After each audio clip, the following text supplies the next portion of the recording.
Nilamon ng apoy ang 15 bahay sa Pasay City. Dobleng dakok yan sa isang pamilyang nagluluksa.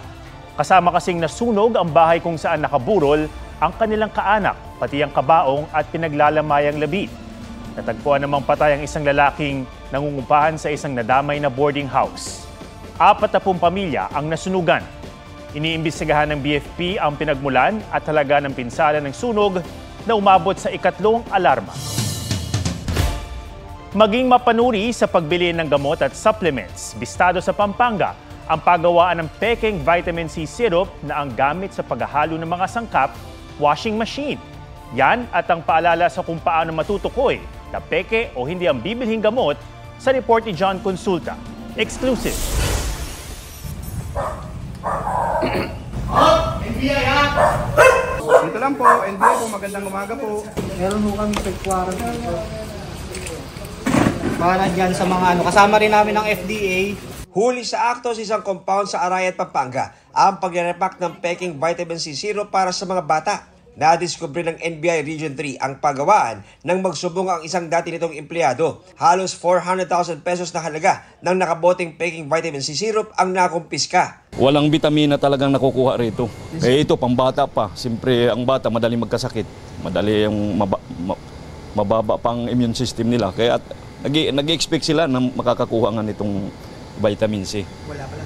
Yung pala, wala. Ang isa sa mga ikinagulat ng mga ahenteng ng raid ay yung kanilang nadiskubre na yung mga raw materials na yon, asukal, food coloring at food flavoring, ay dito lang pala sa washing machine na ito inihahalo ng grupo. Wina-washing machine para mag-mix, magsama-sama, saka naman nila ipinapasok sa mga bote tulad nito.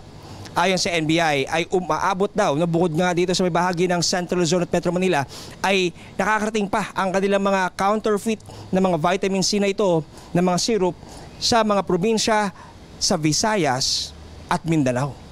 Halos 2 dekada na raw ang grupo sa iligal na gawain. Arestado ang may-ari ng pagawaan na sinisikap namin makuna ng pahayag. Sabi ng FDA, ilan sa palatandaan kung peke ang gamot ay kung kakaiba ang itsura ng pakete nito. Mas mapusyaw o kaya'y mas maitim din daw ang kulay ng peking gamot. Doon na kayo bumili sa talaga, yung mga accredited na drugstore na kilala na natin, na makikita naman natin kahit saan, di ba? Kaysa naman bibili ka dyan sa gilid-gilid, mura pa, pero wala namang epekto. Yung efficacy, wala. John Consulta, nagbabalita para sa GMA Integrated News. Inaalam na ng Land Transportation Office ang may-ari at driver ng SUV na may plakang number 7 na pang-senador matapos iligal na pumasok sa EDSA bus lane. Sir, sakit lang po, sakit lang. Sakit lang, sir. Naabante mo eh. Sakit lang. Tinangkapan ng SUV na tumbukin ng sumitang enforcer ng Special Action and Intelligence Committee o SAICT ng Department of Transportation. Hindi kita sa video kung may senador na lula ng SUV pero nakita ang mukha ng isa nitong sakay. Umatras ang SUV sa katuluyang sumibat papalayo. Ayon sa LTO, peke ang license plate dahil wala itong security feature na meron sa mga lehitimong plakang pang-senador. At walang ganitong plakang in-issue sa naturang modelo ng SUV. Agad daw ipitatawag ang may-ari at driver nito oras na matukoy. Sabi naman ni Senate President Cheese Escudero, kung senador nga ang may-ari ng SUV, sana magkusa na itong iharap ang nagmaneho.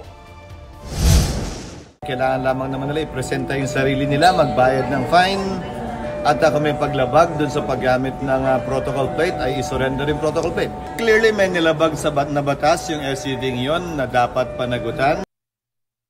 Natuklasan ng COMELEC na may 1 milyong nagpatala para sa eleksyon 2025 na doble o higit pa ang rehistro. Ayon sa COMELEC, nasala ang mga yan mula sa mahigit 68 milyong botante gamit ang Automated Fingerprint Identification System. Aalisin na raw sila ng COMELEC mula sa voters list bago isagawa ang 2025 national and local elections at Bangsamoro parliamentary elections. Posible rin daw silang maharap sa election offense. Iimbestigahan pa rin daw ng COMELEC kung bakit may nadobleng rehistro. Maaari raw na may nagpa-reactivate pero nalista bilang new registrant o kaya'y nalipat ng tirahan pero di agad na ipagbigay alam sa local COMELEC office. Bago pa makapasok sa Philippine Area of Responsibility ang bagyong Marce, binahana ang ilang bahagi ng Davao City.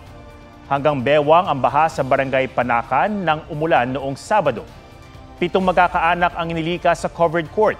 Ayon sa Davao City Disaster Risk Reduction and Management Office, bumaha dahil sa kapal ng silt sa creek at bumarang basura sa drainage. Tinanggal na ang mga nakabarang basura at inirekomenda sa barangay na ipatanggal sa DPWH ang debris mula sa creek. Sa Talisay, Batangas naman, na napuruhan ng landslide noong bagyong Christine, nakiramay si Pangulong Marcos sa pag-aalala sa mahigit 100 nasawi sa pinsala ng bagyong Christine at Leon ngayong National Day of Mourning. Umamin din ng Pangulo na hindi na kinaya ng flood control projects ng gobyerno ang matinding epekto ng climate change. Pinarerepaso ng Pangulo sa DPWH at DENR ang disenyo sa mga kalye at tulay. Nalasan din niya ang DOST na paigtingin ang mga warning system at komunikasyon sa DILG para mas mabilis na mabalaan ang mga LGU. Talagang nang overwhelm ang flood control natin. May flood control tayo, hindi kaya. Hindi talaga kaya dahil sa buong kasaysayan ng Pilipinas wala pang ganito. Ngayon lang natin haharapin ito.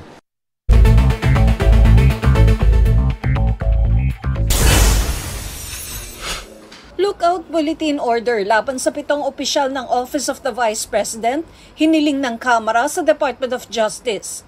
Layo nitong i-monitor sakaling may lumabas ng bansa sa mga opisyal at mapatingnan din kung may outstanding warrant sila. Ang tugon daw ng DOJ, walang outstanding warrant. And they can be. Hindi naman natin mapipigil yan dahil constitutional right din. May sabina mula sa Kamara ang mga opisyal dahil ilang beses nang di sinipot ang imbitasyon sa investigasyon kaugnay sa paggamit ng confidential at intelligence funds ng OVP. Kapag hindi pa sila sumipot sa pagdinig bukas, posible na silang ipa-contempt. Pwede naman daw dumalo si Vice President Sara Duterte kahit hindi siya imbitado. Kinukuha namin ang panig ni VP Sara at ng DOJ. Laundry shop sa Cebu City, nilooban. Nang makapasok ang lalaking suspect sa butas sa dingding, dinisconnect nito ang isang CCTV camera pero di niya nakita ang isa pang camera. Natangay niya ang aabot sa 1,000 pisong kita ng laundry shop. Tinutugis na ang suspect na kilala na raw ng mga pulis. Tina Panganiban Perez, nagbabalita para sa GMA Integrated News. Sino ang excited makatikim ng mga desserts sa Pasko? 51 days pa bago yan, kaya mag-decorate na lang muna ng dessert-inspired ornaments at mga palumuting tatak Pinoy. Gawin ding bright ang Pasko sa Christmas lights na powered by the sun. Alamin kung saan yan mabibili sa report ni Katrina Son. Tapos na ang Halloween at naghudyat na mismo si Queen of Christmas Songs, Mariah Carey. Pasko mode na! Sa Dapitan, Quezon City, may maaga nang namimili ng Christmas decor. Hindi lang para iwas siksikan. Mas marami ka mapipiling mas magaganda. Kung mas maaga, mas marami. Si Grace na galing pang Baguio ang gustong palamuti sa Pasko. Yung mga kakaiba naman, yung native pa rin. Siyempre, Pilipino tayo. Ang good news, maraming mapagpipilian sa Dapitan. Medyo mas nakakamura sila. Tapos, syempre, ma'am, syempre sariling atin to, ma'am, eh. Dito talaga siya gawa. Fancy a unique parol? Heto ang isang gawa sa Ratan. Pinoy na Pinoy, matibay, mura, at talagang agaw pansin. Naitatabi to na pangmatagalan kasi native na Ratan kasi siya. Meron ding Christmas reindeer na iba-iba ang laki at Christmas tree na gawa sa kahoy. At syempre, di yan makukumpleto kung walang ornaments. Heto ang mga palawit na bird's nest for 100 pesos o kaya mga palawit na pastel colors. Pwede ring mabusog ang mga mata sa dessert-inspired ornaments tulad ng donuts, ice cream, cupcakes at candy cane. 3 for 100 pesos. Samahan nyo na rin ang Christmas lights na eco-friendly pa raw. Para naman daw mas ligtas at syempre tipid sa kuryente, meron na rin ngayong tinatawag na solar Christmas lights. Meron na rin itong mga solar panels. Pwede raw itong ilagay sa labas ng inyong mga bahay.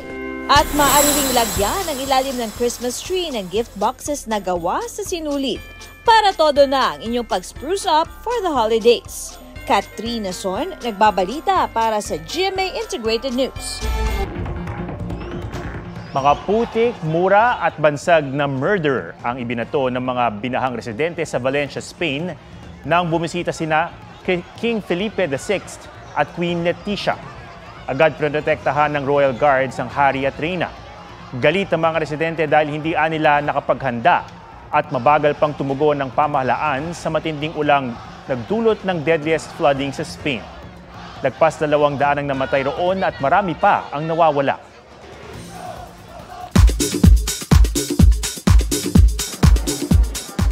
Basketball player Kobe Paras, inamin na ang real score nila ni Shining Inheritance star Kailin Alcantara.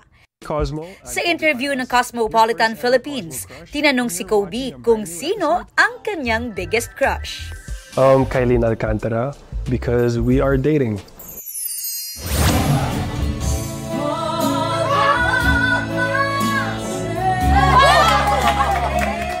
Kapuso primetime queen Marian Rivera, actress, dancer, at singer na rin.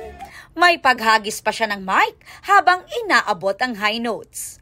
Pero ang twist, si Limitless star Julian San Jose pala ang real singer.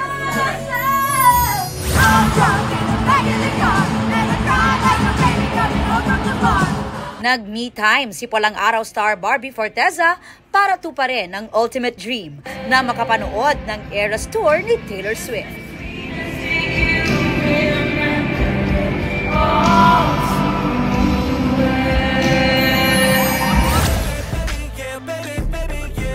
K-pop group na 17 at American rapper-producer na si Timbaland nag-collab sa remix version ng Love, Money, Fame. Aubrey Carampel nagbabalita para sa GMA Integrated News.